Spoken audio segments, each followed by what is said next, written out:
आज हम ISS का पेपर 2023 पेपर 1 का क्वेश्चन नंबर 2 डिस्कस करना चाह रहे हैं। क्वेश्चन नंबर 1 हमने पिछली वीडियो में डिस्कस किया था, आपको हो सकता है समझ में आया हो, अच्छा लगा हो, तो आज हम क्वेश्चन नंबर 2 डिस्कस करने जा रहे हैं। Question number 2 again very easy, बस आपको कुछ बातों का पता होना चाहिए, तभी आप क्वेश्चन को इजीली सॉल्व कर पाओगे। जैसे कि क्वेश्चन क्या कह रहा है कि x एक रैंडम वेरिएबल है जो कि नॉर्मल 0 1 को फॉलो करता है, बिल्कुल करेक्ट है। और एक कंडीशनल रैंडम वेरिएबल दिया है y given x is equal to x which is continuous uniform x minus 1 to x plus 1। Then what is the value of expectation square y given x। सबसे पहले तो बच्चों यहाँ पे एक बहुत बड़ा कंफ्यूजन होता है कि ये जो एक्सप्रेशन आपके सामने लिखा है एक्चुअली में इसका मीनिंग क्या है, तो पहले वो मैं क्लियर कर देता हूं।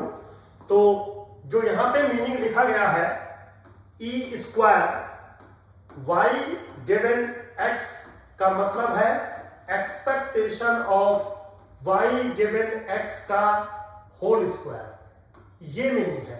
तो यहां पे कंफ्यूजन हो जाता है कभी कभी बच्चे को कि इसका ये मीनिंग है या फिर E square y given x का मीनिंग है expectation of y given x का होल स्क्वायर। अगर आपको कंफ्यूजन नहीं है तो बहुत अच्छी बात है, बट अगर कंफ्यूजन है तो सबसे पहले मैंने आपको ये चीज क्लियर कर दी।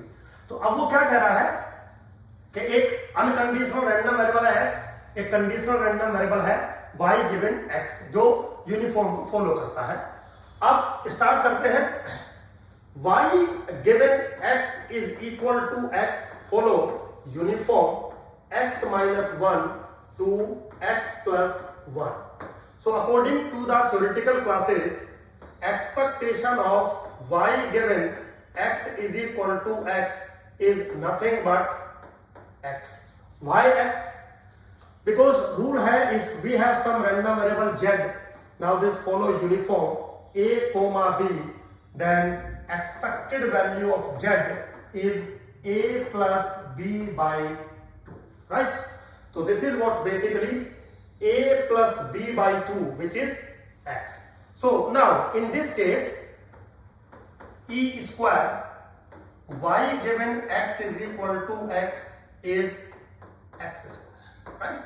But my question is find expectation of e square y given x is equal to x.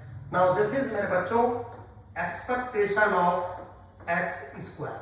अब किसी बच्चे के माइंड में जाएगा सुधीर सर आपने यहाँ पे स्मॉल x स्क्वायर लिखा हुआ है और आपने यहाँ पे कैपिटल x स्क्वायर लिख दिया, इसकी वैल्यू बिल्कुल लिखनी पड़ेगी। उसका रीजन है कि जब आप यहाँ पे बात कर रहे हैं तो आप कहना चाहते हैं कि कैपिटल x जो है वो एक पर्टिकुलर वैल्यू ले चुका है स्मॉल x की, लेकिन जैसे ही आपने बाहर एक्सपेक्टेड वैल्यू लगाई तो ये जो एक्सपेक्टेड वैल्यू है वो x के ऊपर एप्लीकेबल है। That's why this thing become capital x square. Same ही बात है, capital x square represents the random variable, small x square is the value taken by the random variable. So if you apply the expectation over here you must represent capital X square. And now this is what? This is variance of x plus expectation of x का whole square. Now this is what?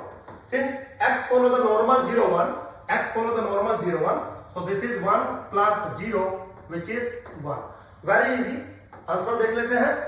Answer is A. So for this question A option is correct. The question was very easy. बस आपको कुछ concept अगर पता है कि चीजें work कैसे करती हैं तो क्वेश्चन मैक्सिमम 30 से 35 सेकंड में हो जाना चाहिए। ठीक है, होप सो आपको अच्छा लगा होगा। Thank you very much. मिलते हैं नेक्स्ट वीडियो के अंदर।